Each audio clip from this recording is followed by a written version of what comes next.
Coming up on Unwritten. My whole life began with this Russian-Ukrainian split family. I kind of want to hear, firstly, your experience living there, and then what exactly started this whole conflict, and why do you think it's so important for, I guess, the truth to be told? I live and breathe these conflicts every day. Do you think there's value in gossip? I would stop short of saying we're a news company because we are kind of an anti-news company. What do you do to determine the information that you're giving out on Informed? We get this question all the time, and it's the Why should they trust you? Let's just do it. Let's start with how deep will you go in the beginning. let's do it. So there's 3 levels, as you can see. I start with the first level. What do you find attractive in a person? Oh, I love this. I'm so glad we started with this because it's gonna give me the right mind space of thinking and talking and expressing myself boldly. Gosh, Okay. the things that attract me are curiosity.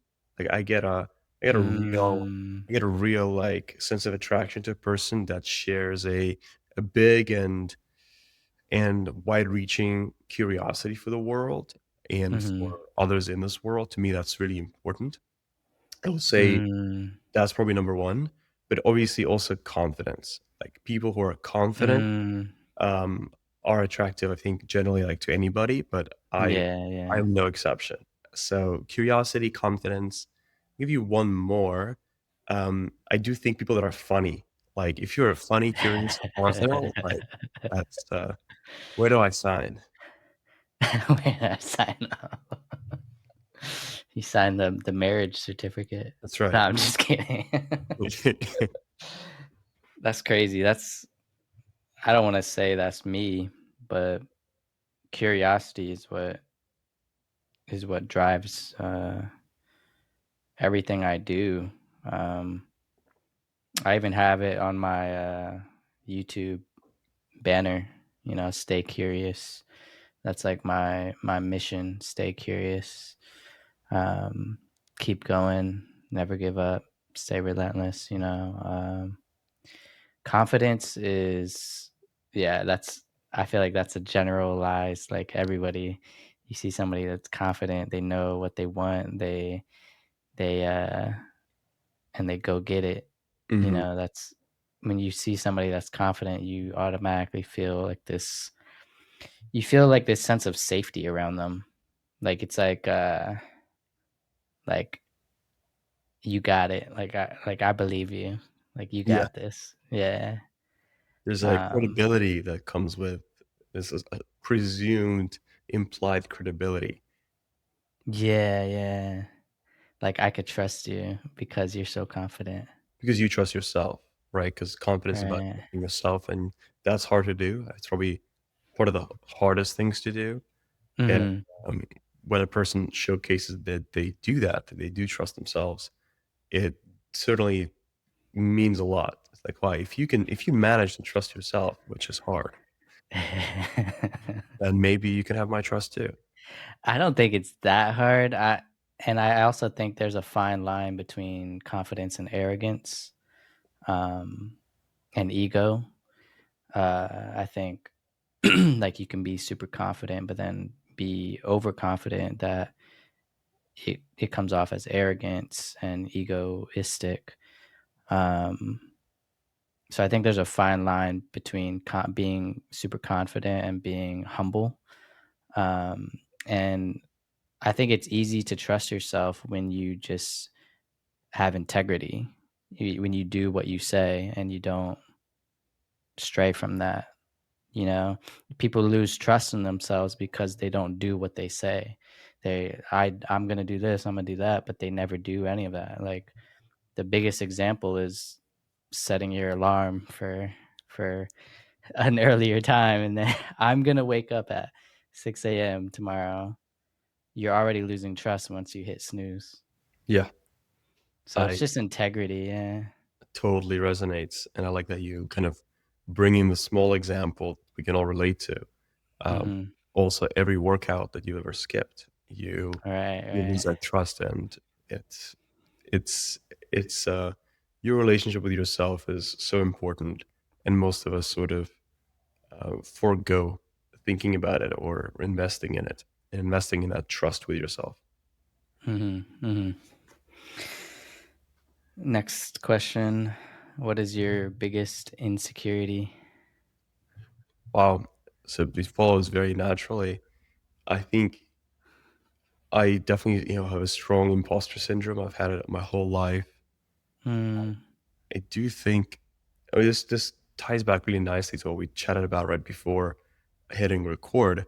Is I think it's age, actually. mm, My whole life, it's a combination of like the imposter syndrome and age, and I think they go hand in hand. My whole life, I've fought my way to be in rooms where I'm the youngest person in the room, usually mhm, by a lot. And it's been a great honor for me to be in those spaces, but it's mhm, also always felt very imposter-esque. And I've always been very insecure about being the youngest. And sort of that element of age has probably been, for a long time, and probably still, my biggest insecurity. yeah, you you look super young, man. Uh, Don't rub it in like that. no, I think it's a good thing that you look young, no matter what age you are, I think that's a plus. Um, I'll take it. I think a lot of people can relate to that, though, the imposter syndrome, like, especially people who've found success in whatever area it is in their life. They reach this success, but still a part of them feels like, do I deserve this? Or like how did I achieve this? Or like what am I doing? What do you think has helped you uh, face imposter syndrome? I think it's, connecting with the people that the things that I do have an impact on, and hearing from them directly. Whether that's, being in those Mm, rooms and saying, "Hey, am I adding value? Am I being helpful here?" And then hearing like, "Yes, you are. Like, you're where you need to be." It's a lot of external validation, which is not always the most it's not the most credible or the most important source, because I think it should come yeah, from them. yeah. But for It's me, human. yeah, but for me, it's been a lot of external sides. So right now with running my company, I talk to our customers every day. And I hear from them that we're doing Mm, a good thing, we're doing the right thing, and that feels so reassuring that it's the best antidote I know to imposter syndrome, because like, wow, we actually mm, deserve the success. We deserve the sort of growth trajectory we're on, because people are feeling it. It's not just in our heads, it's not just in my head. People are actually feeling the impact that we are seeking to make. mm. I've slowly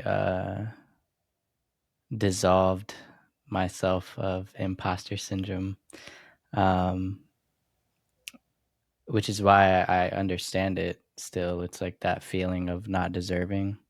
But it's like, if you put the work in and you believe in what you do, there's no need to even feel that. There's no need for it. Easier said than done, but that's Right, really nice you've been able right. to do that. That's very cool. What do you think got you out of that? Oh, man. I think just showing up for myself every day and not putting too much emphasis on external validation, which is kind of funny that you said the opposite. Uh, which is fine. It's human, It's human to when you don't feel like you're on the right path to get some validation from other people. But for me, the biggest validation is in is in myself. It's in knowing I could trust myself, knowing that this is what I believe in, and it doesn't really matter what other people say.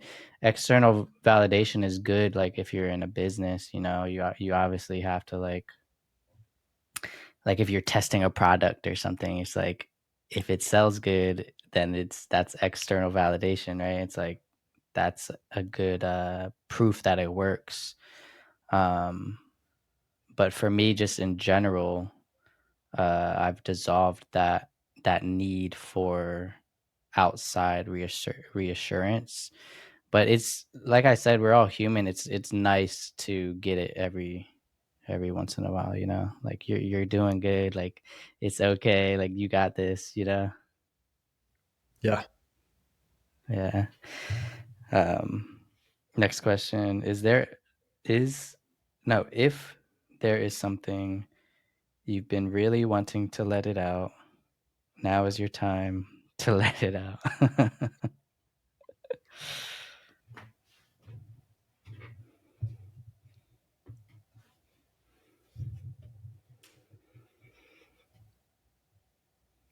I'm not even, it's a very unstructured question. So I'm I'm I'm just gonna take it to what's top of mind for me, and that's Mm, I'm very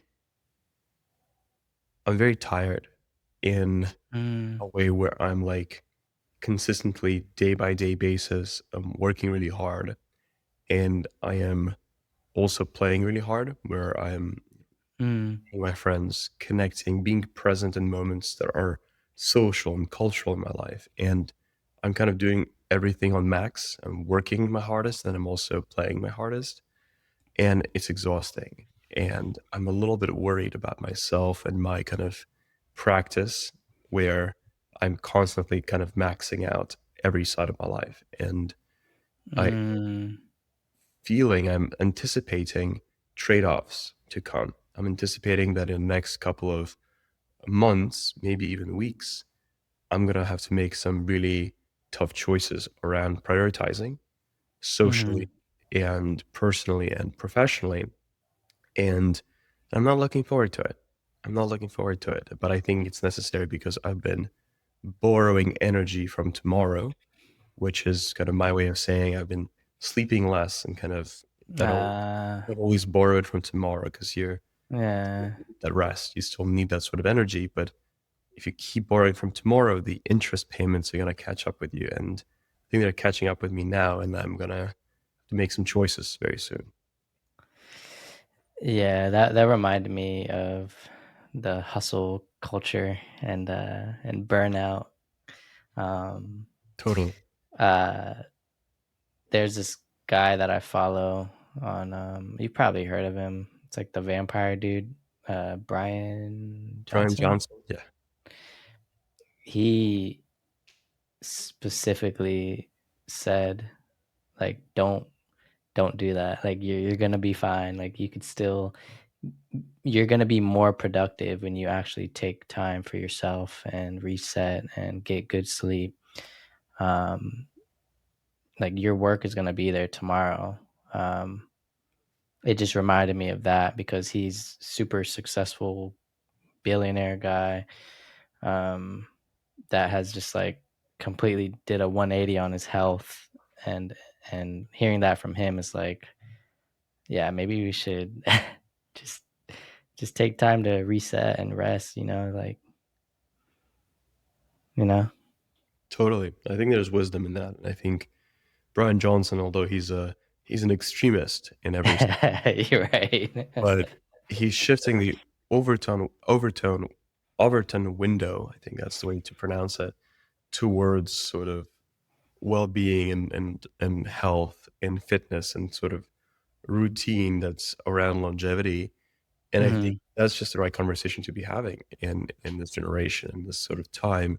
So although he's an extremist, he's shifting the conversation towards, you know, Right, right. being more public, being more involved. It's almost like when I was listening to your last episode about therapy, American therapy, it's like over the last 10 years or so, there's been a real popularization of therapy. And now it's like a thing people do. Yeah, Walk compared up to, like, 50 years ago. But even You were crazy if you even went 20 years ago, I feel like this is even 20 years ago. it's very new. Yeah. This, like, therapy as a fashion is very new. You're right. And I so seen a post, they were like, if your man goes to therapy or something, that's a green flag or something, like yeah, I that definitely is, and I've experienced this. I've, talked to, my girlfriends, and they would say that. They would say, Really? yeah, I feel like it's definitely generally a very attractive feature because I should have added it to my attractive answer to this question because it shows willingness to work on yourself and take the time to own That's yourself true, and yeah. to overcome trauma that we all have, but very few of Mhm. us work on. When we Mhm, look at mhm. people and they react in weird ways and we say, "Okay, well, they probably had a lot of childhood trauma," what we really mean to say is they've had a lot of childhood trauma that they haven't processed, right? Mm. All have that in different kinds.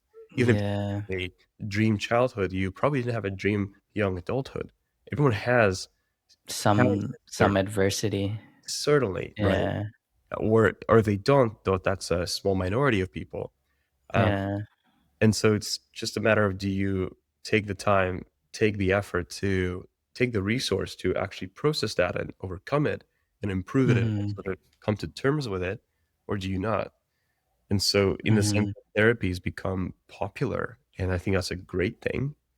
Um, Me too. I think longevity and the conversations around longevity are kind of the next best thing after that to become popular. And as much as I think Brian Johnson is an extremist, he is shifting the Overton window towards more longevity thinking, and I think that is great for our species.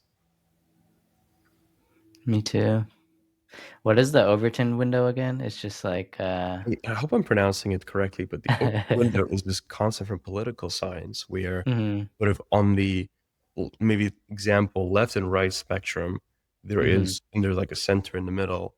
There is a window that sort of can shift along the spectrum of what is common conversation among people in a bar, in a Ah, club, in a restaurant, over dinner, in a family, like things people discuss that are in the window of like reasonable conversation. So, for mhm. example, we could say like, "Hey, like, I have this perspective on immigration." You could say, "Actually, I have this other perspective on immigration," but we will say it within the same um, bounds of saying, "Oh, we should deport people," or you'll say, "No, we shouldn't deport people." But that's like within the window of topics. It would be weird Mm, if one of us said we should kill all people that are in America, like we should kill extremes. immigrants. It sounds like, Yeah, what are you saying? Like, why would we do that? yeah. And so That's not in the Overton window. something was mentioned far out of the overview Yeah, window, yeah. and you're like, "You're a weirdo. Why would you say something like that?" Conspiracy theorists. Yeah, it's just anything that's sort of out of the ordinary, like, or so to say, regular thinking. But the thing about the Overton window and that whole framework is that Mm, shift, and it shifts mm, when extremist points of view are introduced, meaning that, we had the Overton window in a certain place, and then one day, you know, first term Trump said, "We need to build a wall around yeah, immigrants." yeah. It's like very vivid, concrete imagery. We need to build a wall around our border. And that at the time, I think, was a bit of an extremist view, at least in such a liberal way. Right. And it's shifted Like the immigration. Great Wall of China or something, Great Right, Wall of America. right. I mean, all that stuff. And extremist points of view shift the window because now they become part of the conversation. Not because we have the Yeah. because we say, "Hey, hear that thing that this other crazy guy said," or this It's other like a rumor that it's like when a rumor starts off small and then the whole world knows or something, or the whole like a small rumor in high school, for example, yeah, and then it just spreads to the entire school. that's right. And so that's the Overton window shifting, and it's not even about what's in the Overton window, it's about the fact that it can be shifted, and it's shifted by Mm, extremist points of view on each side.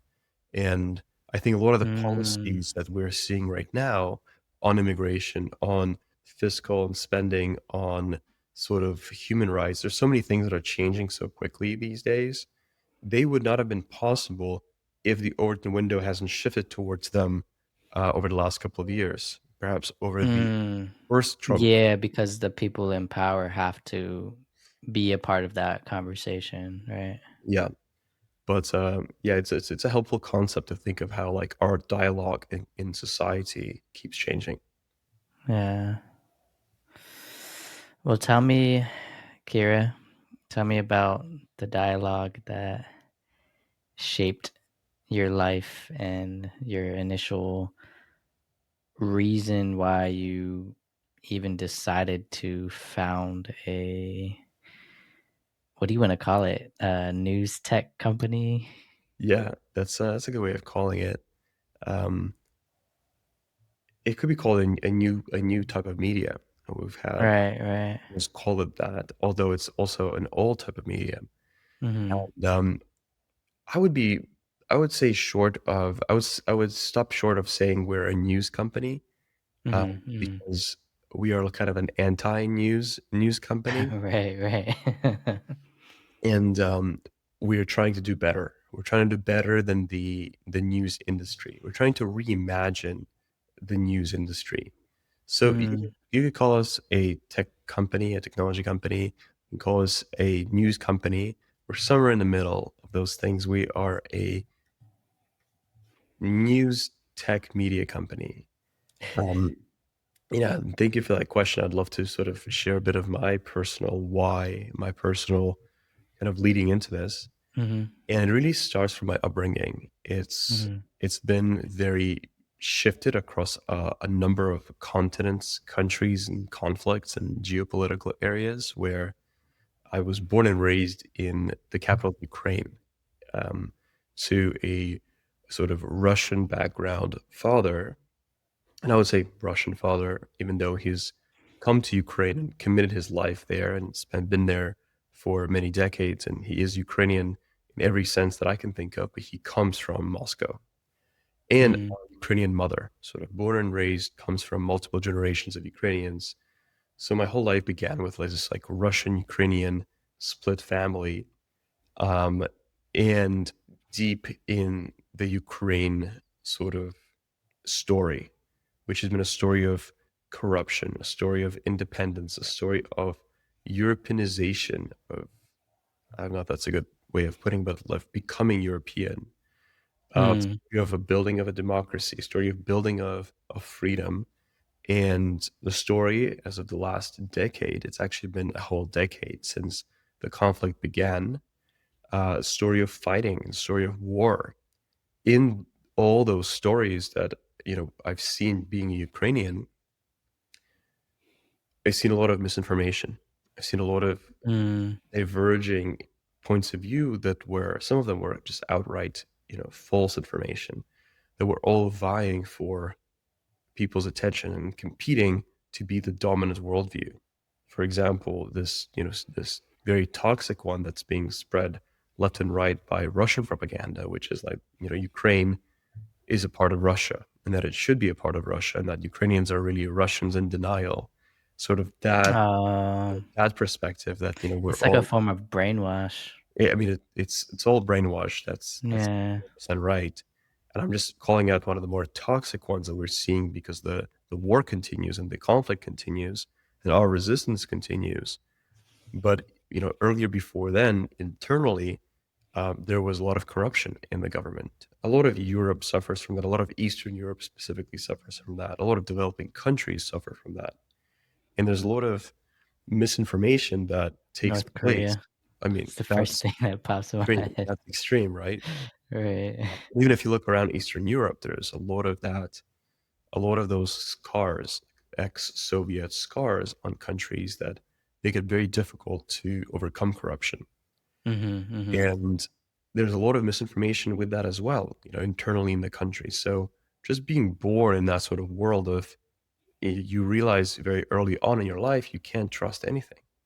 And you certainly mm, have to check everything twice. You have to put it through scrutiny. You have to be skeptical and you have to fight really hard not to turn that skepticism, which is essential, into cynicism, which is fatal. And so mm, that whole struggle early on in my life It's just created this context early on around, hey, like information is really important.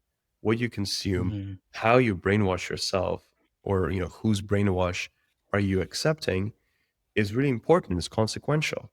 And it's literally in the context of my country and my home and my family is a life and death question.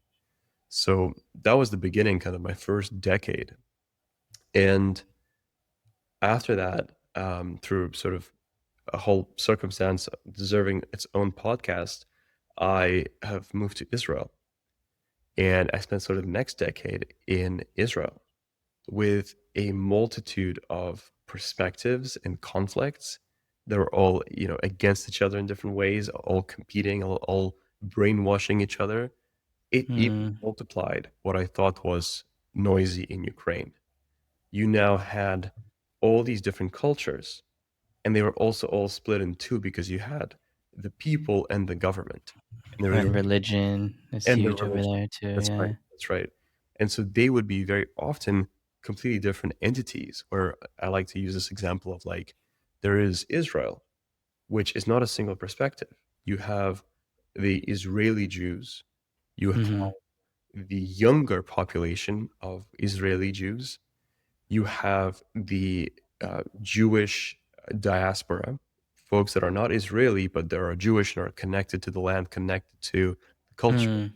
Then you have the Israeli government, which, as many governments, isn't always aligned to all the other voices. And then you have Mhm. religious communities, some of which are extremist, where we have extremist religion flavors in our culture, some of which are religious but aren't extremist in any way, just Mhm. orthodox, just serious religious. So all Mhm. these cultures, and I'm just breaking down the Israel part, exist all around the Middle East, with the same in the West Bank, the same in Gaza. You have these sharp splits between the government and the people, sharp splits between the people that are younger and the people that are older. You have the Mm. religious and non-religious, and then you have Egypt, you have Lebanon, you have Jordan, you have all the Arab League, you have the West that likes to stuff its nose in everything, and you have all these perspectives, and then there's Russia getting involved in Iran. I'm like, I'm serious, like, why are you guys here? You're operating an impoverished country. Why are you, putting your business into the Middle East right now? So Mm. that explosion of more perspectives, more brainwash, more misinformation that was all constantly competing against each other to just convince other people of, a certain reality, Mm. multiply this understanding of like, wow, information is really important, and where you get it and Yeah. read determines your life, because it determines your worldview. And it really matters because that determines your socialization, determines how you think about the world and who you think about the world with, how you identify. It's really consequential. And so I thought, okay, well, I was in just these two broken places, Ukraine, Israel. I'm going to come to America for my third decade, and it's going to be all fixed. It's going to be great. And then I come to America, and wow, wow, you guys don't have it figured out either. Turns out, turns out, Yeah, it's a human thing. It's a human political error thing.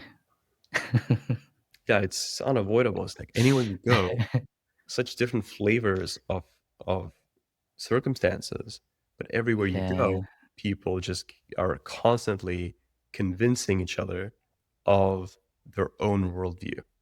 How many people can Right, convince right, right. my own worldview? And that's, as you said, probably just human.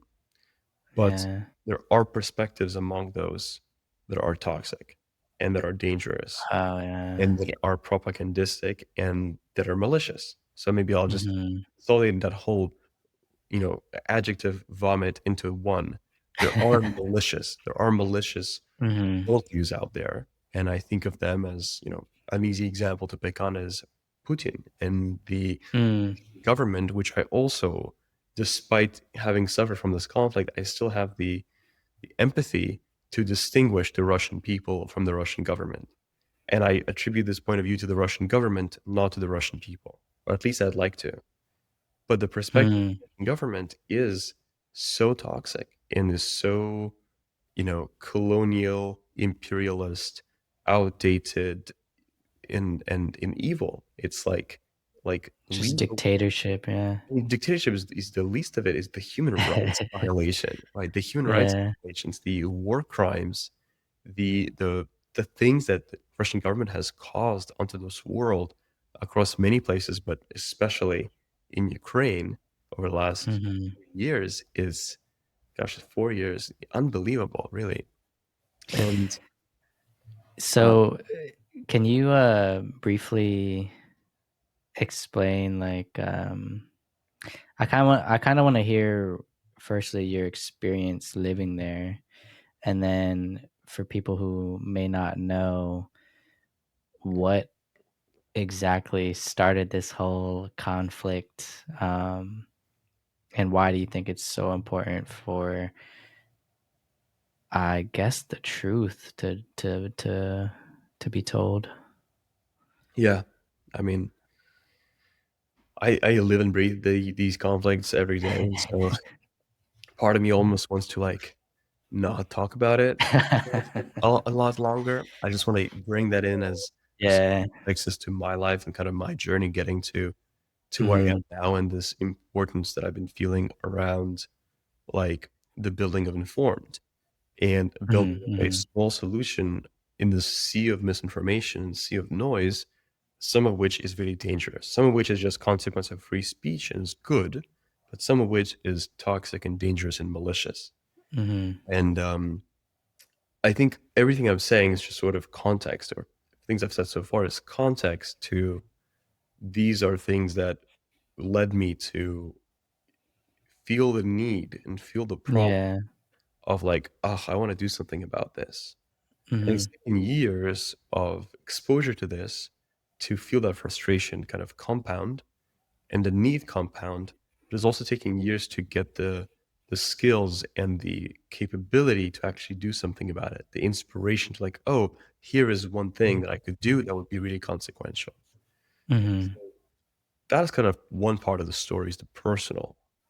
The other part of the story of how we got to building informed is the observation of the news industry and what it's become on its own, you know, not to mention all the many perspectives of the world. The news Mhm. industry on its own over the last decade, for sure, maybe a little longer, maybe a little shorter, but at least the last decade, I want to say, has been broken, has been destroyed. Because if you look at the world now, people don't read news. People don't follow news anymore. Younger generations, Generation Z, Generation Alpha, Generation Beta is going to be in the very same boat. They don't want to read anything about news. It's to, TikTok is their news. even then, how many people do you know that are actually subscribed to news content on TikTok? It might trickle into their feed. Mm. They're not seeking it out. And Right, because right, it's they're grossed out by it. It's cringe, they would say. Why would I don't wanna read this stuff. right. And Yeah, unless it's entertaining, then yeah, then it it goes viral. and it's like, it almost seems like the younger generation's consumption of news is only in the form of entertainment, which is why you kind of bring it Right. on the TikTok. It's like, if it's entertaining, I don't mind that it's news. But people Mhm, stop mhm, in younger generations have stopped consuming news for their own sake of getting factual information about what's happening in the world and being informed around, you know, what's up. People stop doing that. So this breaking of the news industry that's occurred kind of for multiple reasons has led to this great resignation of news readership that's a type of disenfranchisement, because if you don't have the facts, if you don't have the tools with which to form your opinion, you are highly vulnerable to misinformation and to being manipulated into certain opinions, into certain points of view, because you no longer kind of standing on your own fact-based ground. You don't mm. ground that you're standing on firmly and saying, "You know what? I know these facts. I trust Yeah, I can yeah. form my own opinion with these building blocks." And we don't And have. then you have and then you have, 'cause the first thing that I think about when you said that is just the recent election last year, and it's like you have these 2 sides, and then you just choose to believe whatever they say, and you take it for, face value. Like, I think one of the debates was a huge, controversial thing because people were saying it was kind of, what do you wanna call it? Like, biased in her favor. Like, they weren't, fact checking her as much as they were fact checking him. Um, and then just news in general, like, if people are lazy and they don't wanna actually go out there and do their own fact checking and information, truth seeking, whatever you wanna call it, they're just gonna believe whatever they see. Right.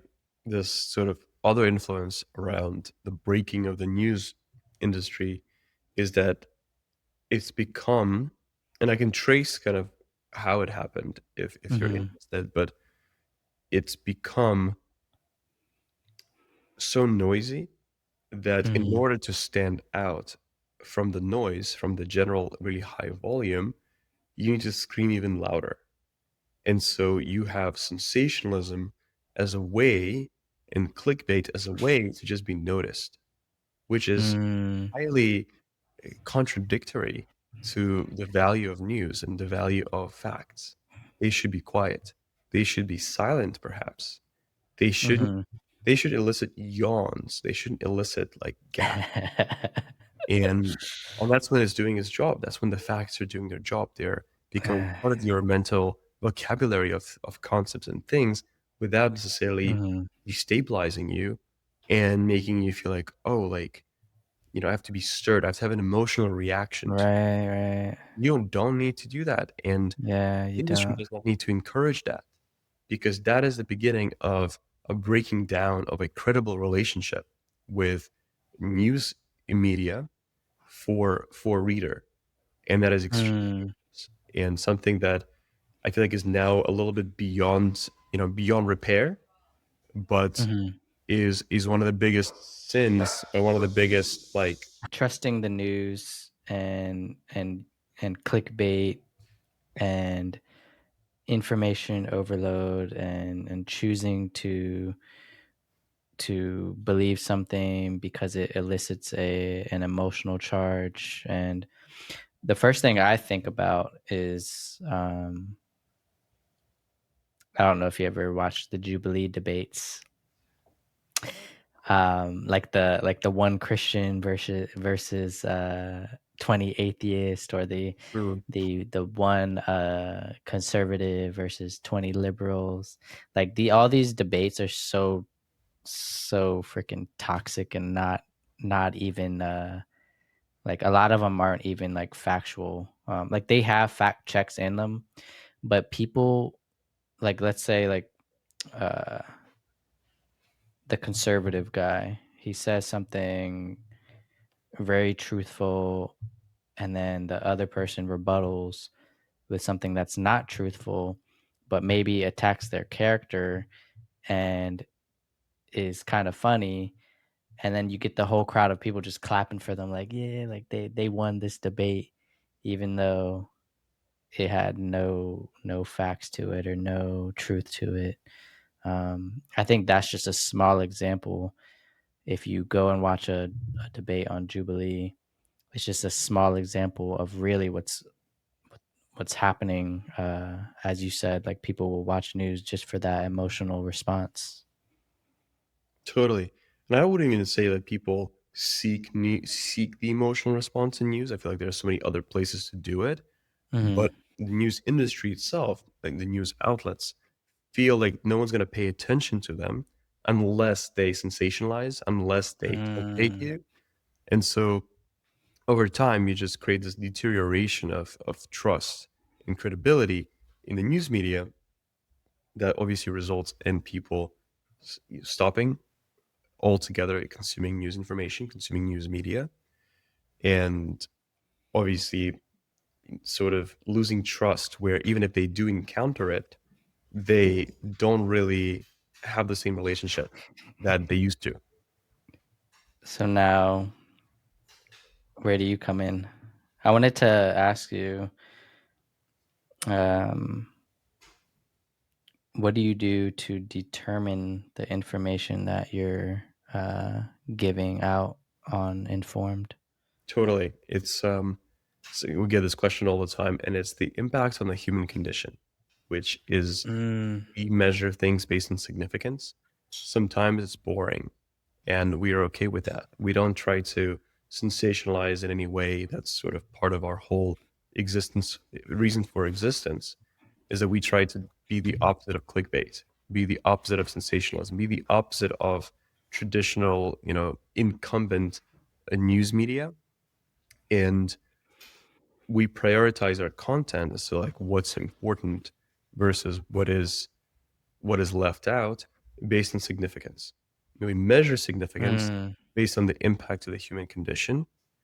And we have kind of a secondary, tertiary metric, which is the impact on markets, because that also has a huge impact on the human condition.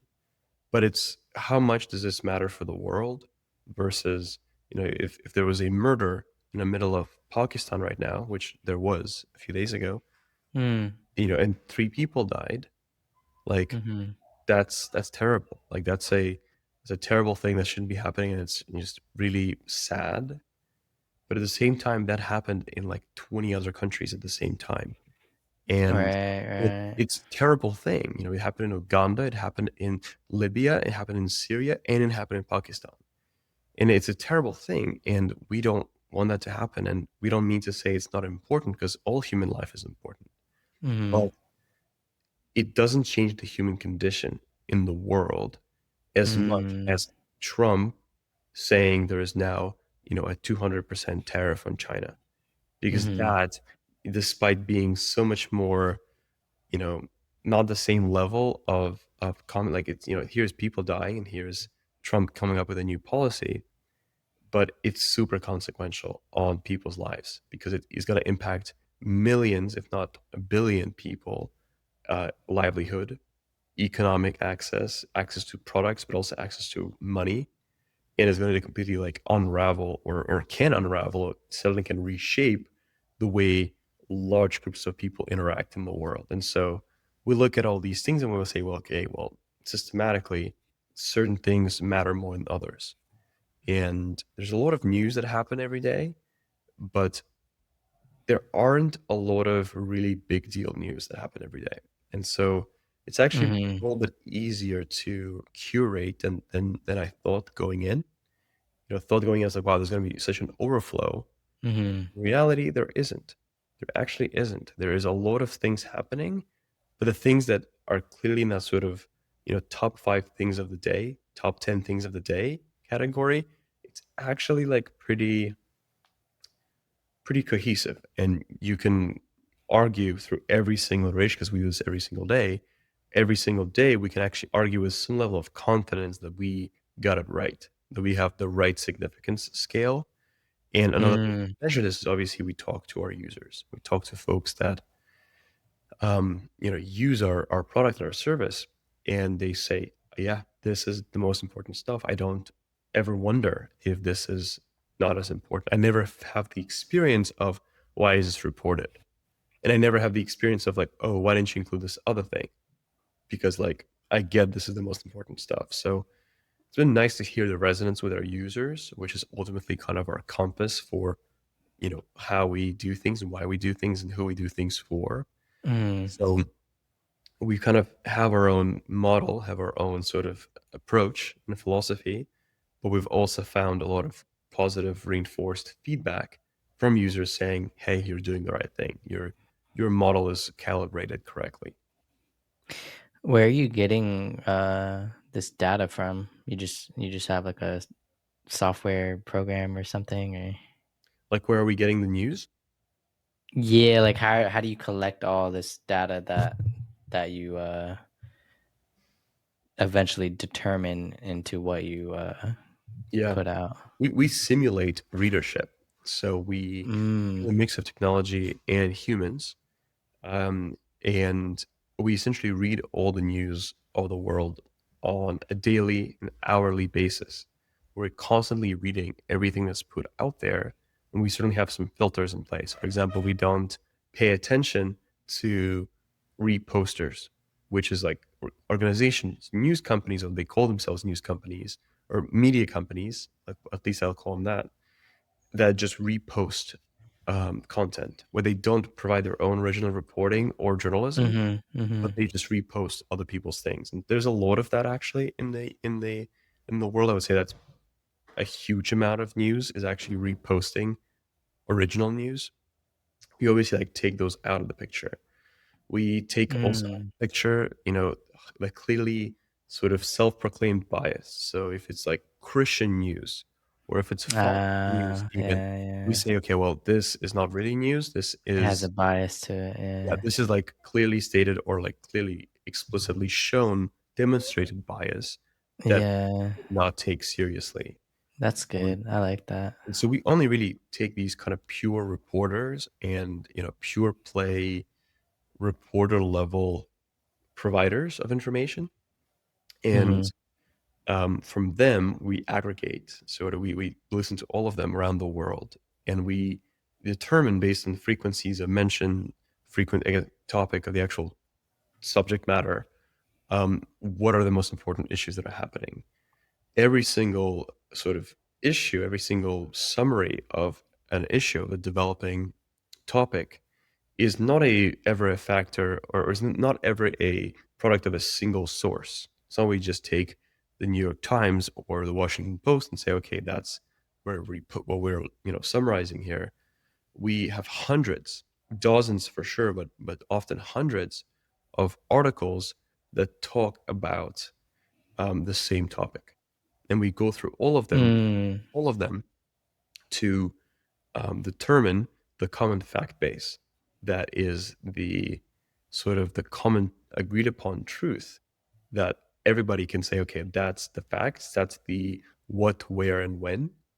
And then we stop short, as you know, of providing opinion or providing analysis or providing editorial. We don't do that. We limit ourselves to reporting the facts, and that entails sometimes saying less, not more. But we're very serious about not putting our own spin in our own, you know, Your flavor. own bias. Yeah. Um, that that reminded me of, I don't know if you probably know Andrew Huberman. He's like the one of the biggest, Yeah. like he went viral a few years ago, with his podcast, but, that reminded me of that. Like there was a whole scandal about him, like like, I'm sure maybe you've heard of him if you follow him, but there was this like whole group of women that were trying to like uh I don't know, ruin his reputation or something because he was sleeping around basically. And then the whole news, uh like whatever articles, journals, media outlets were just trying to, I guess, cancel him for that. Uh, like, like why trust a guy when he's sleeping around or something? Mm. Like the stuff that he's promoting isn't true, or like he's not a valid scientist just because he slept around with a few. You know, you'll see that in news media circles, and it's like why is this important? Or you see it all the time with what's that big like celebrity one? Not T Is it TMZ where they just follow celebrity uh drama. How do you feel about like all that type of news media coverage? 100%. Like that is part of the it's part of the problem that we identify Mm. in the news Mhm. industry, like in the news media industry, which is they pepper a lot of celebrity drama, a lot of celebrity Mhm. gossip, along with these consequential and important happenings, such as across topics of politics, business, economics, human rights, culture, um, society, climate, science. In that is also usually a bunch of sports and a bunch of celebrity gossip that we, as informed, completely ignore. You will never see Mm. anything about sports or anything about sort of celebrity gossip in our work, because that is not the human condition. That is not Mm. consequential for the human condition in a real way. And if you're interested in that sort of content, say you're interested in celebrity gossip or in sports, there are better places to get that information than we will ever be. And so we Mm. don't try to play in those fields at all. Those are kind of like our some of our buckets. We have more that we don't touch, but these are part of our core buckets. Mm. Don't touch. And I would even say we would go as far as we don't report on any kind of gossip. Sometimes that means we report a little bit late, because there can be gossip in politics, there can be gossip in policy, there can be Yeah, gossip yeah. in business. But for example, if a business is being acquired or there's a transaction that's rumored, we don't report on it until it's confirmed or until it's even closed. If there's a political statement, somebody said something about somebody, it's consequential. Maybe it's Zelensky, Trump, and Putin, right? It's like in that whole triad of conversation that's been unfolding, we don't report on it until it's confirmed. So we don't touch gossip, we don't touch Mm.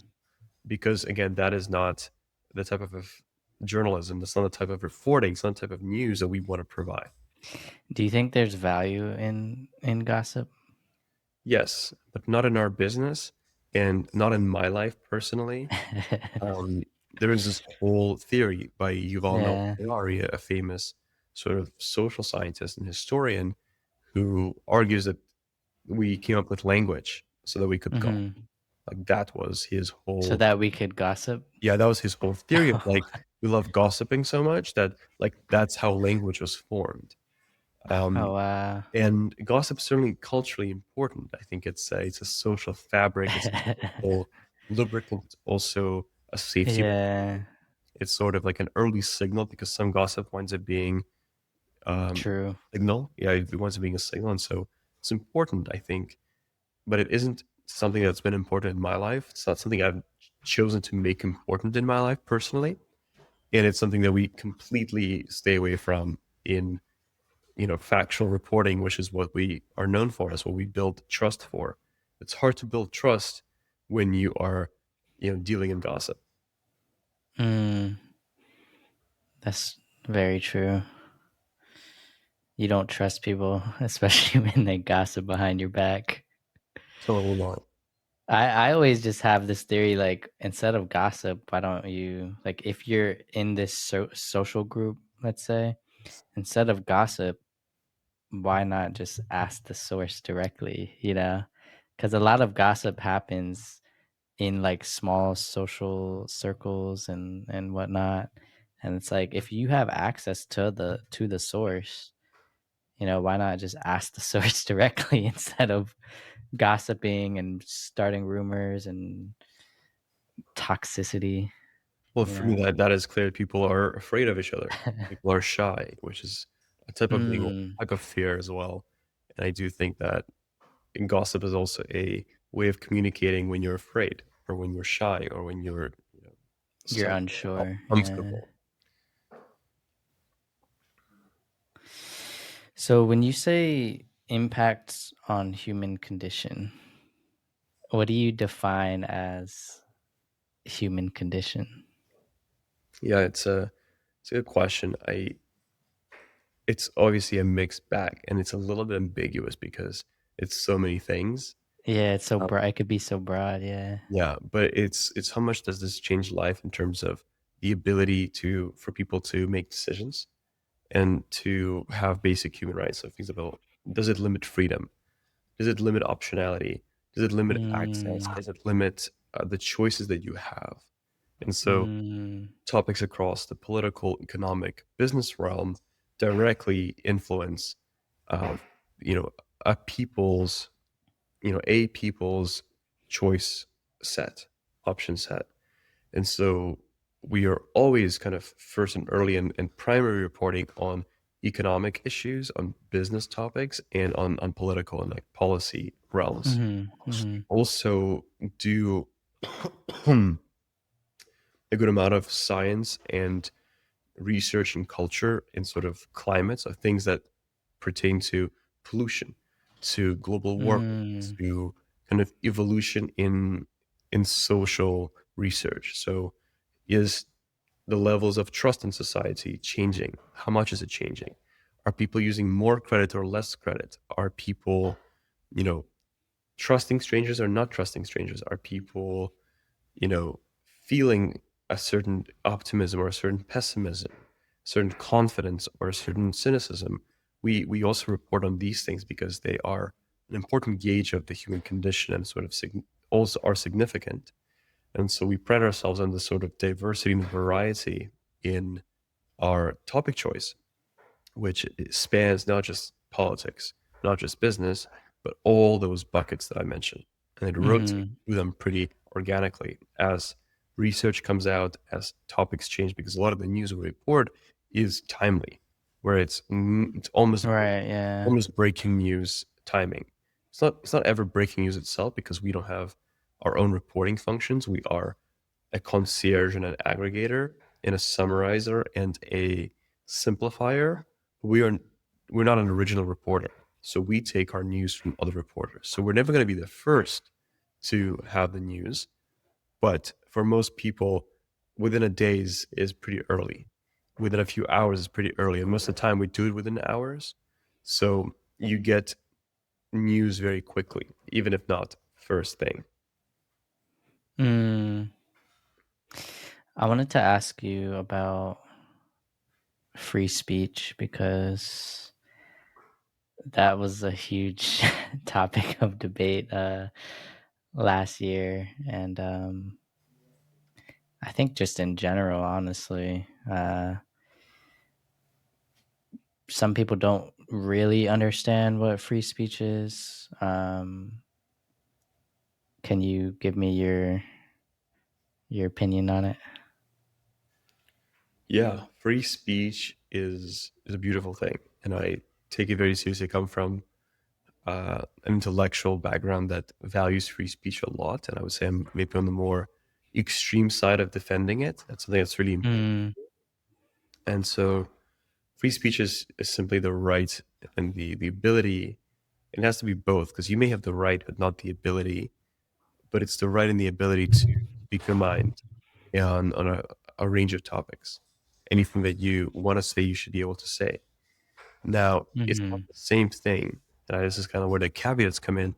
It's not the same thing as having a right to a platform, right? Is you can have the right to say whatever you want, but for you to have distribution and have a platform that mm. anything you say will be reached, will reach millions, Especially the influencer world, right? right? Like that's not a right that anyone has. Like you can say whatever you want to yourself or to a small audience or to whoever is willing to listen. But to say that you have the right of virality or the right of a platform, the way like Twitter, right? Like Twitter, I think part of the interesting conversation is, when Twitter was bought, Yeah, it's yeah. almost like, are you buying virality? Are you buying a platform through which you essentially can um, almost like claim the right of distribution that is Mm, not a right that like people are familiar with with coming to terms with. So mhm. getting back to your question, everyone has the right to free speech, and I believe in that firmly. It doesn't mean everyone has the right to be viral or to be reached by millions. That is sort of Yeah, ability. especially when you have a position of influence. Yeah, that is hard earned, and that is not easy, and it doesn't come for granted. Like you almost being born in this country, you can take for granted your free speech, but Hmm. don't assume that the whole world's going to listen to you.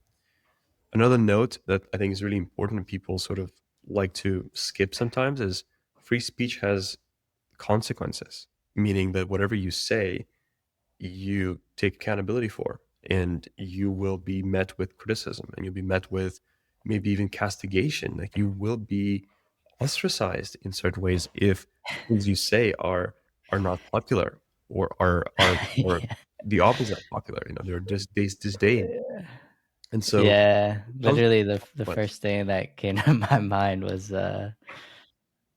Kanye West right. when I think it's a great example. he started just, speaking his mind and lost so many like business deals. And I think, what was it, Adidas or something? The He Yeah, was with Adidas and they like cut him off because of his free speech, right? for sure.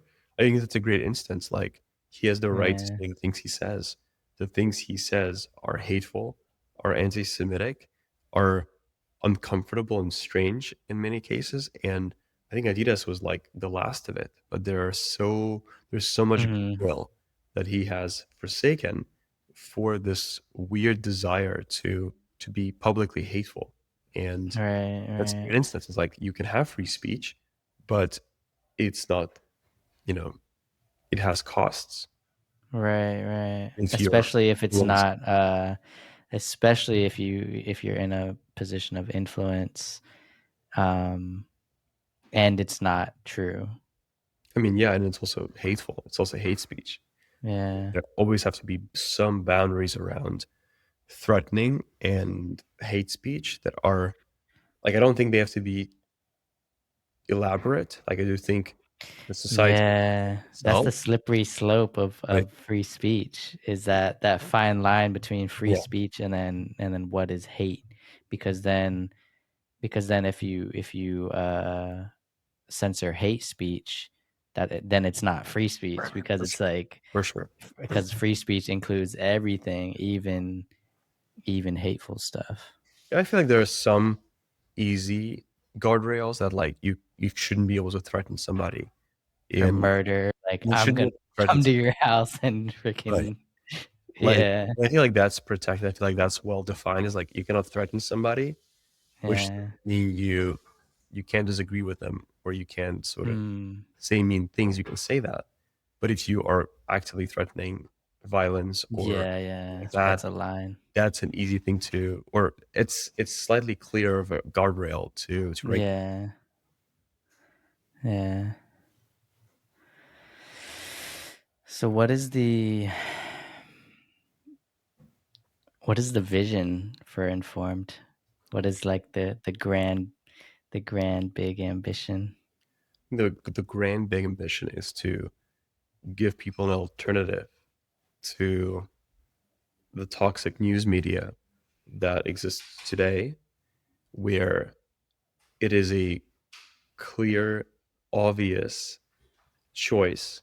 It's almost like the default choice before you go and subscribe to the New York Times or subscribe to the Washington Post or anything else that you would subscribe to. Before you resign from following the world and learning about the world that you inhabit, before you sort of step away from that and start getting your news secondhand or start getting your news as entertainment form only, Mhm. before any of that happens, I want there to be this like safety barrier, this like option that exists Mm. for it. And so you don't actually have to ever read the news again because we will read them for you and we'll give you the insight that is hidden within the news, that will give you the actual point that is, you know, in oblivion of a bunch of clickbait, sensationalism, Yeah. wordiness, like random imagery, tons of pop-ups and advertisers. Like Mm. you don't have to go through all that. We'll do that for you because you being informed is super important to to all of us, not just to you personally. It should be, but it's important to the society that its members are informed. And when you don't have Mm, that element, when you don't have an informed society, you have just great risk of disenfranchisement, of resignation, of polarization. I think that we've seen yeah. very easily in our society. There's a lot of evidence Uh, of that, yeah. and it's very dangerous. It's very dangerous. I mean, obviously, civil war is this extreme end of it that's almost hard for us to imagine. But I don't think it's that hard. And so, like I was even saying on that on my last podcast that I uploaded, it's like we're called the United States, but we're always divided by the two parties. So it's like, how united are we really when every 4 years we come divided? And like, are we really trying to unite, or are we just coming divided and just agreeing for the sake of agreeing for a few years until we have to come back again and decide who's the better choice, you know? yeah, it's um, it's especially easy also to be divided when people are not informed. People don't have like the basis of their own opinion. As I mentioned earlier, they're very vulnerable to misinformation and being swayed in different directions. And so we inherit all these issues in our culture, in our society, in our politics, in our you know in our current climate. And the solutions that we have and the tools we have right now are only exacerbating that, are only making it worse. And so the impetus behind Informed is, can we build something that is non-toxic, that is non-sensational, that is simply, simply valuable to people in a very specific, very pointed way that can help alleviate the polarization and the alienation and the Mm, sort of delusion that an entire nation, a huge, great country is going through, but also the world is going through. It's not America specific. We focus, yeah, yeah. so we also expanded to Canada recently, but Mm. it's not just a North America problem. This is a world phenomenon that we are looking to have a dent on, make an impact on. You're doing it, man. Uh, there you go. um, so if somebody's listening to this right now, I want to get this out of the way. I want you to give me your elevator pitch. Why should they trust you? I think it's an easy claim for a lot of people to agree with, that we live in the age of information overload. We Mhm, we mhm. really do live in the age of information overload. We have been for quite a while now, and on the soil of information overload grow the weeds of misinformation, which just makes the issue even more consequential. It's very Mm, it's very yeah. difficult today um, to get information that we can trust. Everything that we see online, everything that we encounter, we have to keep double and triple checking. And A so, skepticism, yeah. We have to have, like, a certain level of, skepticism about everything. yeah, and we've arrived in the world. We inherited a world where that's the case, and we would say we also built a world where we cannot trust anything, and it's sort of in this current circumstances. And our whole philosophy is that the answer is not in reforming the current news companies and the news industry, because frankly, I think it's beyond repair. I mean, Mm, we believe that it's beyond repair. The sensationalism, the clickbait, the dominance of advertiser revenue as a major, you know, compass for these companies, the combination of that with social media incentives of endless scrolling, endless feed, barrage of notifications, combination of that with AI capability to create noise with greater Mm, ease than ever, it's beyond repair. It's only really going to get louder and more noisy. So that's the world we inherit, and that's the world we kind of have. And in that world of information overload, the need to be informed doesn't go away. If anything, it mhm, becomes extra pertinent and extra important. And the world is changing by the minute, by the hour, especially over the last few months. It's You cannot lose touch with what's happening. And so we created a way for people to be able to stay informed without being influenced and be able to get mm, the insight that exists in the news without all the bias, without all the opinion, without all the, verbosity, without all the advertisements and sensationalizing of everything. um, we created a way for people to be able to consume that insight without going through all the pain, which is both time suck and a financial cost, substantial financial cost. And obviously, it costs you something that is kind of a combination of the two, but it's stress. It is time mm. consuming, expensive, and stressful to stay informed today. And people get tired of it very quickly. And so people stop doing it. If you are somebody who believes that they should be informed about the world they inhabit, and they are tired with the lack of alternatives that exist in sort of the news media world today, then we built Informed for you. And we've created it as a news concierge service that you can join and leave very easily. That's important to us. It's as easy to leave and as easy to it's as easy to leave as it is to join. And Mm, you join simply by texting.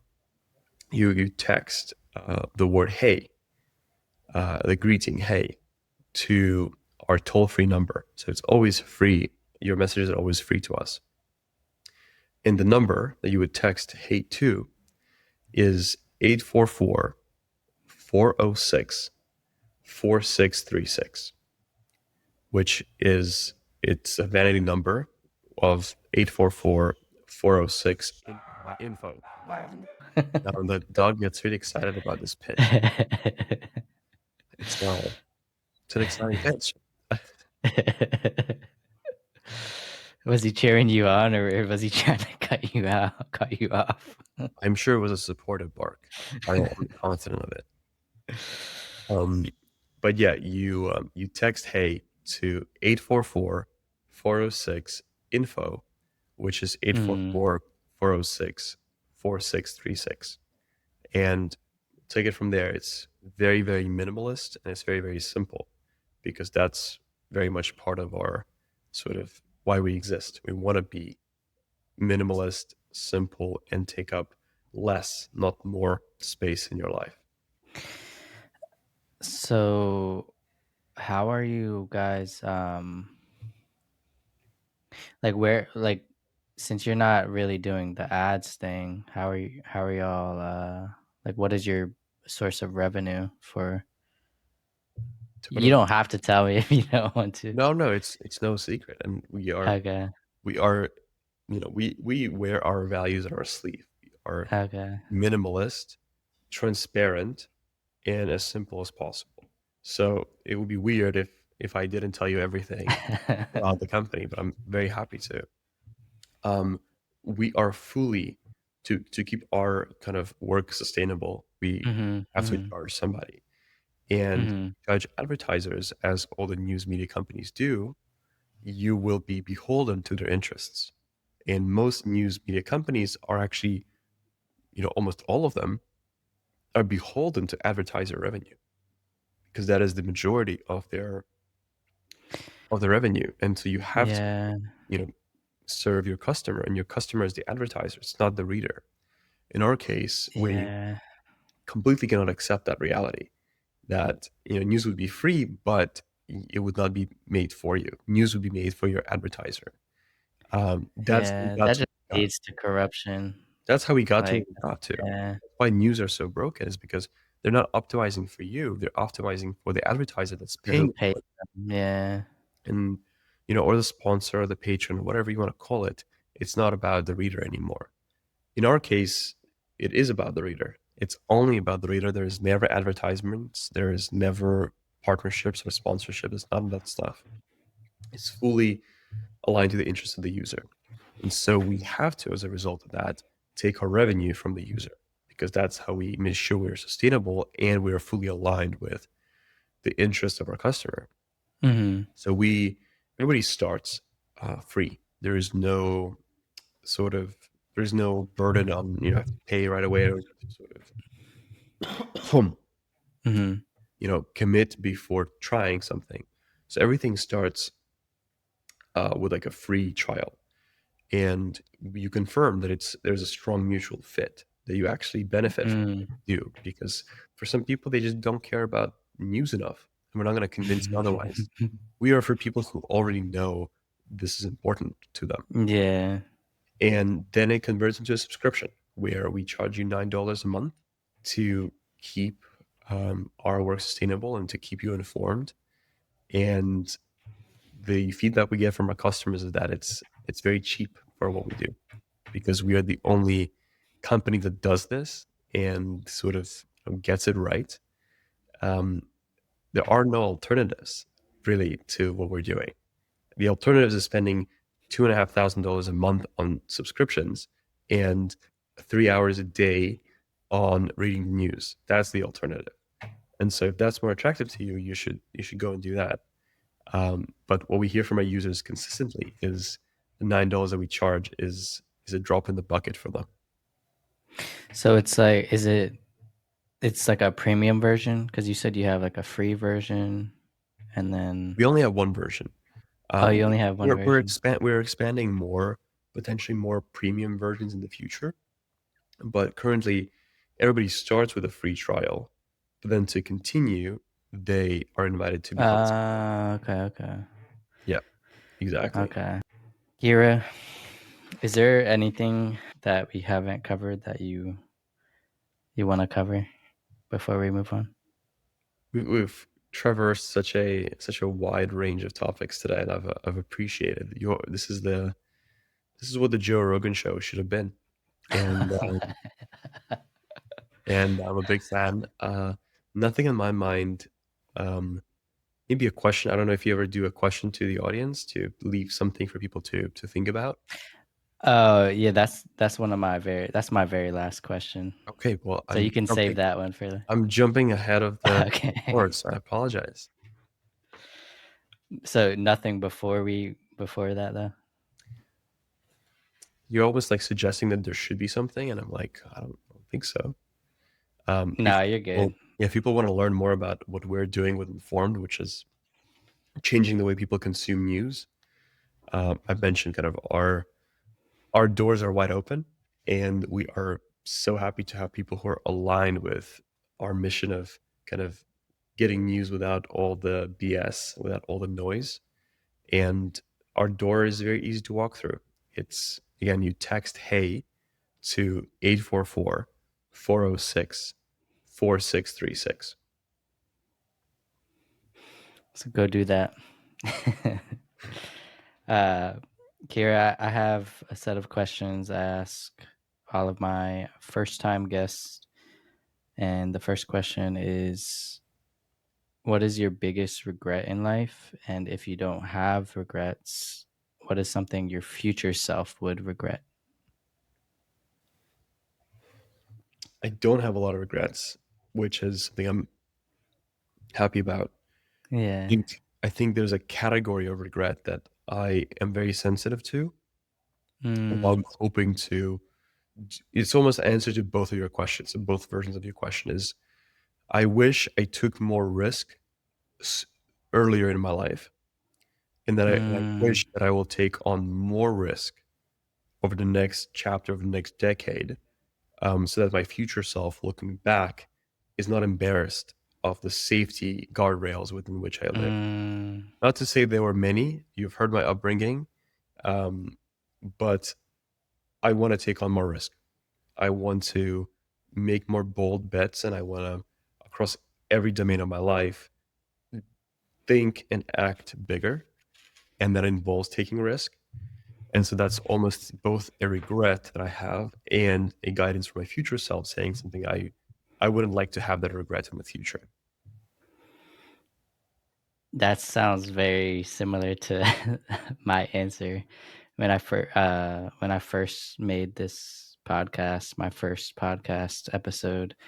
Um, I went through all of these questions myself personally, and that was what I said as well, was taking risk, because for me, the more risk I take, the more I learn about who I am, and and I truly believe in stepping into your fears, because when you step into your fears, you not only grow, but you also learn more about who you are. And I think learning more about who you are is it's invaluable. It's priceless. It's the mission of life, I think. It's becoming who you are is why we're here. And learning about who you are is a core part of that. Hmm. I was thinking of a question when you were saying that. Is there any particular memory that stuck with you when you were younger, that you think inspired this this chapter of your life? The informed chapter, Yeah, like when you look back as whatever younger age, um, I'm thinking more like when you lived in Ukraine and Israel. Is there any specific memory that you can think of that maybe has something to do with this inspiration that drove you to create Informed? totally. Well, it's a very specific one, and part of the power of, like, why this was compelling for me to pursue in the end of the day is because it was recurring. This Mm, moment isn't just a one specific kind of aha moment, it keeps recurring all the time, and it's recurred for years before I did something about it and built Informed, which is this moment where you are seeking an answer to a question. Like, you have a question, mhm. and you just need to, like, figure out the answer, and you give the Yeah. time. Story And of my life.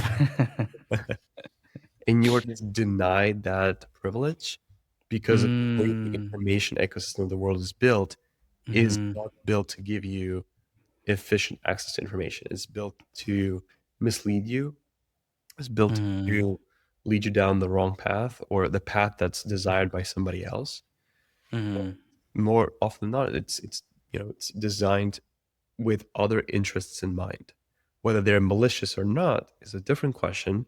It's obviously worse if they are malicious, but they're definitely not um, your interests. And so mhm. there are multiple moments that sort of put that forward.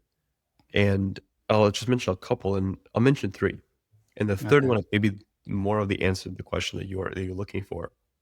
The first is it was recent. It was maybe like a year ago, um, Mhm, and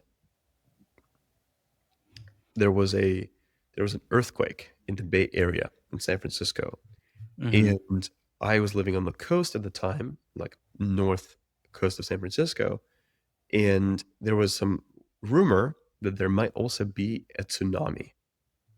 And mhm, so I went online and I said, okay, is there going to be like I need to read an article that has anything about this? Is there going to be a tsunami warning after the earthquake, or is that fake news? In the first three answers that appeared were all paid. Were all like sponsored and paid. And I was like, whoa, like I'm not gonna pay somebody just to get an answer Google. to the question if my home is gonna be underwater or not. Yeah, So that's crazy. yeah, so it's like that's crazy. I'm not. That's crazy that you're charging me for this information. The weather is paywalled. Huh, like it's like What the disaster heck? weather information was paywall. I was like, that's insane. That's crazy. And then, like it was already like a fourth response. I opened it and there was immediately a paywall, but I could like navigate out of this. At least it was like accessible. It was Mm. very annoying because I was kind of in a hurry. I was like, I need to know now. Yeah, I can't spend yeah, hours figuring this out. It's a quick yeah. answer to a question. And after I got rid of the paywall pop up, it was just spammed with ads everywhere. People were Mm. selling you things and just like all this stuff, all this like Amazon content, these stupid little trinkets, like things you don't. Whatever you accepted cookies for on your And like computer would pop up. it was not even similar to things that I buy or like am interested in. It was just like Oh, really? crazy stuff. And I was like, why is this all here? And Mhm. then this article started and it was long. It was really long. And obviously the headline was like tsunami follows earthquake, like sensationalized. Very, very big Mm. headline. So I was like, wow, maybe this article has the information that I need. Obviously, it was very clickbaity. And I read through the article and it was so long. It was like took me like a couple of minutes to read it and I was like, this could have been a few sentences. This could have been a paragraph. Instead it's Yeah. paragraphs. As I read through it, there was no data. There was no information. There was actually none of what the headline claims there to be. And I Mm. was just so frustrated and I was so like betrayed. I was like, I just wasted a bunch of Like, time. I just in my time, yeah. I wasted my time. I almost paid, 4 companies by now.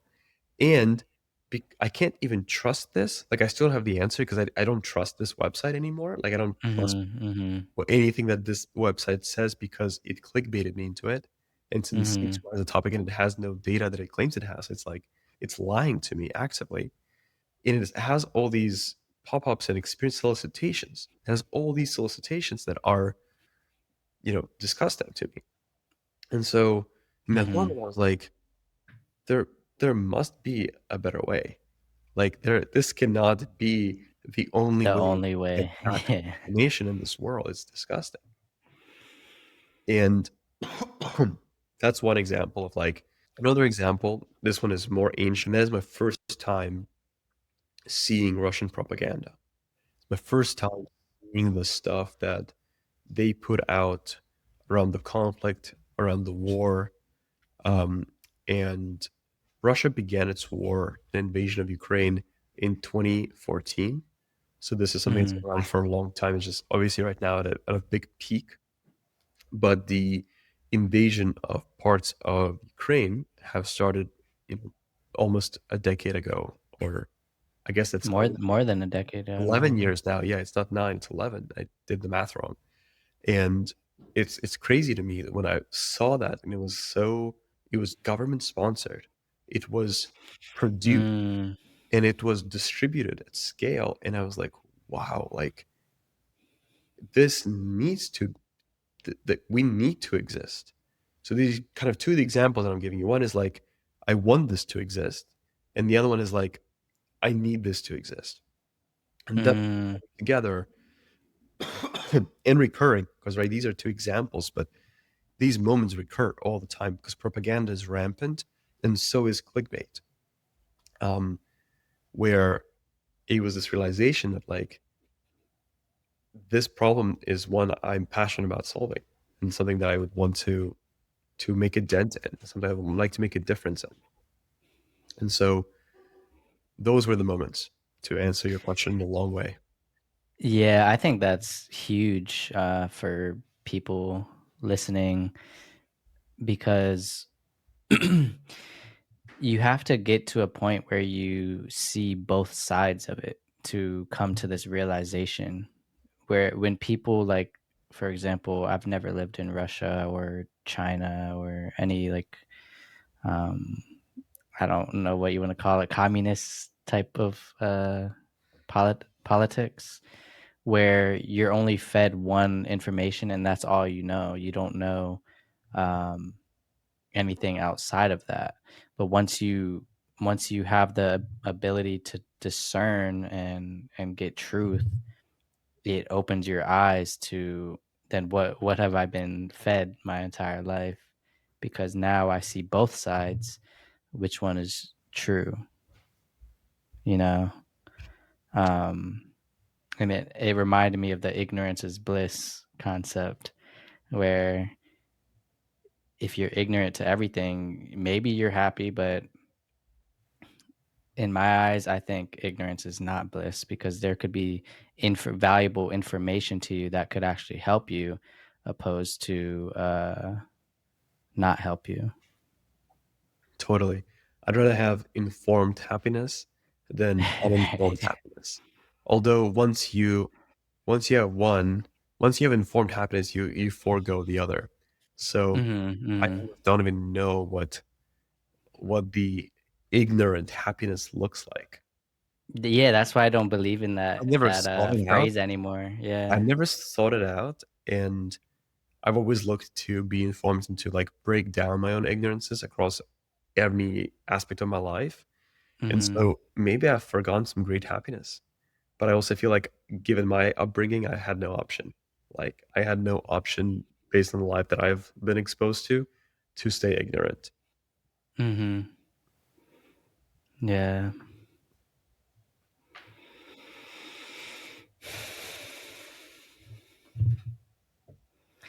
Yeah. It's like there's a specific category of people that fits into, where they just they don't care. They don't they don't want to seek out. They're not seekers of truth. They just, this is what I know, and then that's a who or what has made the biggest impact in your life. So many people have played a role, um, huge roles.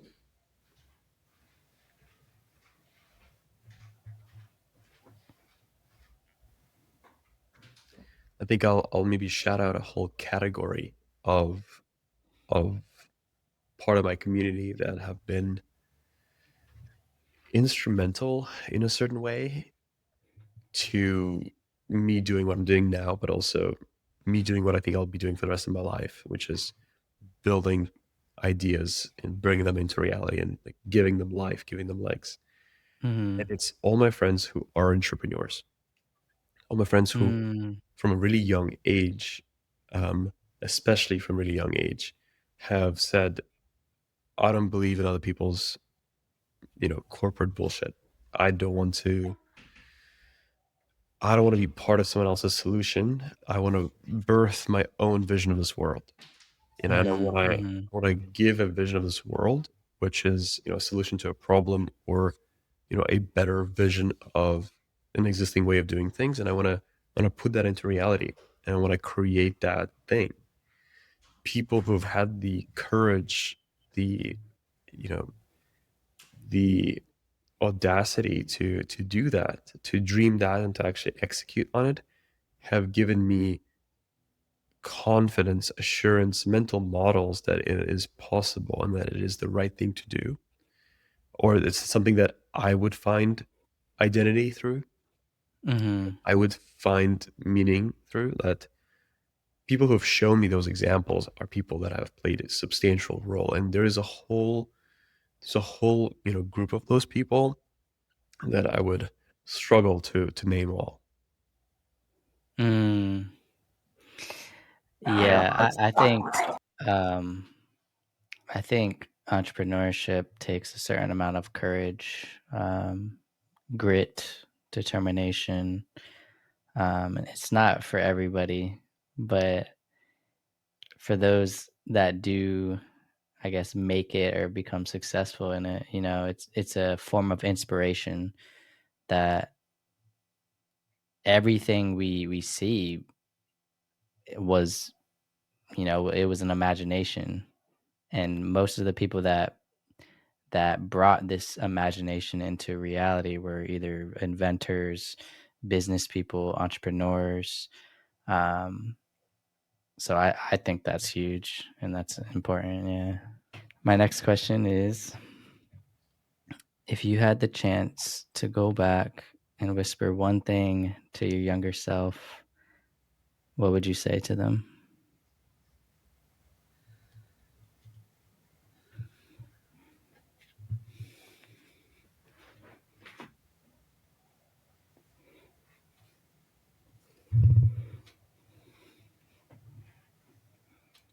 I think it actually goes back to something we discussed earlier, and it's I would say to my younger self to build trust with yourself at any cost as early as possible. If you can do that, every other part of your life will be accelerated and superpowered. But build trust with yourself at any cost as soon as possible, or start as soon as possible. Why do you think that was why do you think you lost trust in yourself? It's all those snooze alarms, you know. Right, Um, right.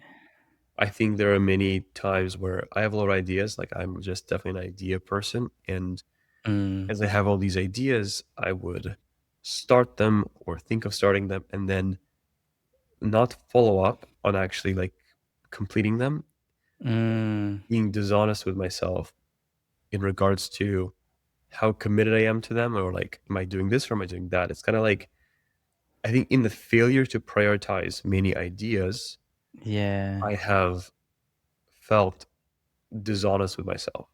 And that has killed a good amount of, you know, interpersonal, interpersonal credibility that's taken me years to build back up. I can relate. Um, but the way I look at it is, was I doing those ideas? Was I pursuing these ideas because I really wanted to, or was I pursuing them because I thought it would make me feel better, or because I thought this is what my family would approve of me for, or what society would think I would quote look successful for? I started asking myself, what do I really want to do, regardless of what anybody thinks. Um, so yeah, I can totally relate to that. Man, I was gonna ask you something else, but I lost my train of thought on that one.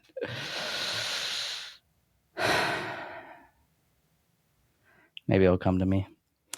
My next question is, if you had unlimited time and money, what would you be doing?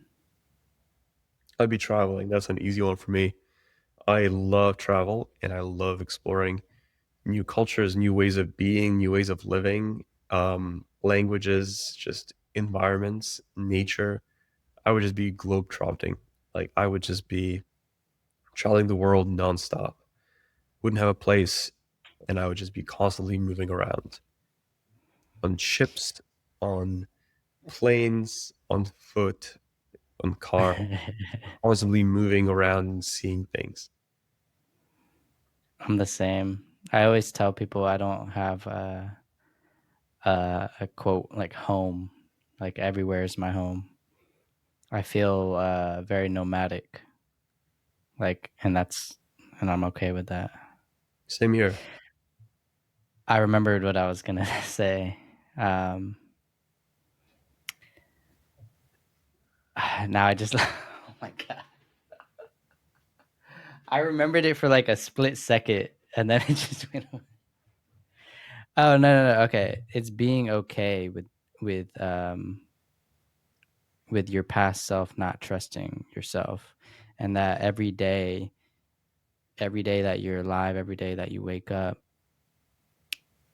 is an opportunity for you to rebuild that trust. That's what it Hey, was. amen. Kira, share something that you think would deeply resonate with somebody listening right now.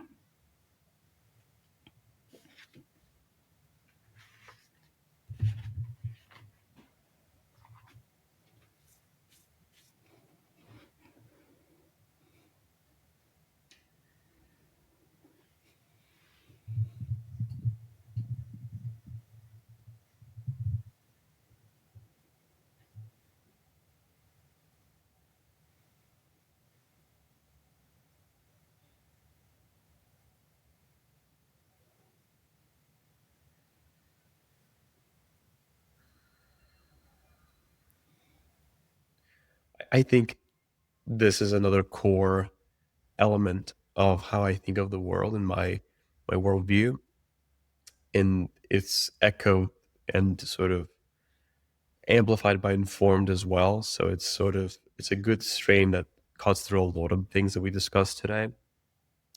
And I deeply believe that our power, like our superpower as humans, is is brought about through our attention. That attention Mm, is all you need. That attention is the tool and the resource that we can leverage to make anything out of. We can do anything if we can just focus, be attentive, and actually command that power. It's like if you don't have control of your attention, you have no chance at, obviously getting anything done, but you have no chance at, you know, willing anything into existence.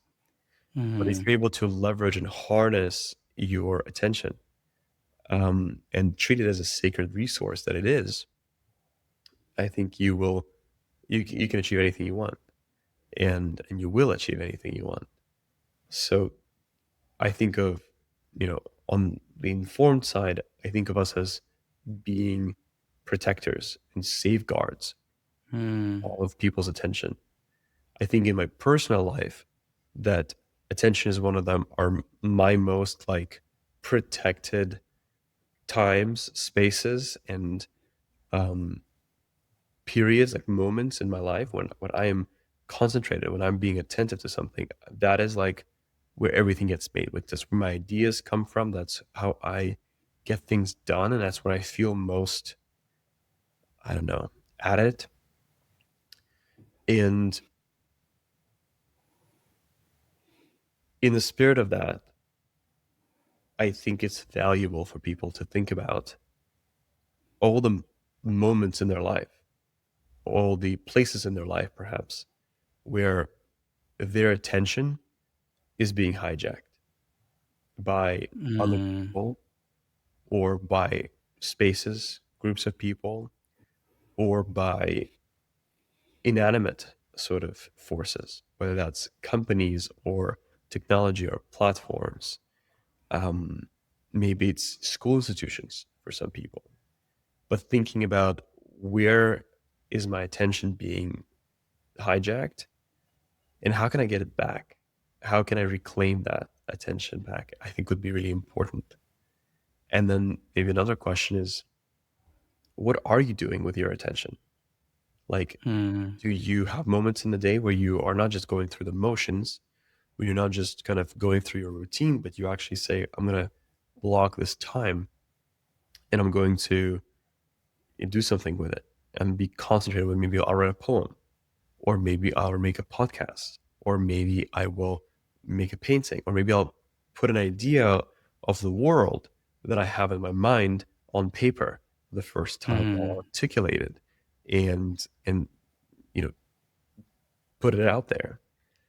Or maybe if it's yeah, making a post on social media that is thoughtful, that is a genuine post, an authentic post of what you want to say. Like all those things are important, but I would also encourage folks to think about not just how can you reclaim hijacked attention, but what are you doing with the attention moments that you have? Like what are you actually doing mm, with those moments? And is it what yeah, you want to be doing? yeah. You hear it all the time. People say, "I don't have a time for this. I don't have time for that." I mean, I think that's just crap. I think we all have time. We all you.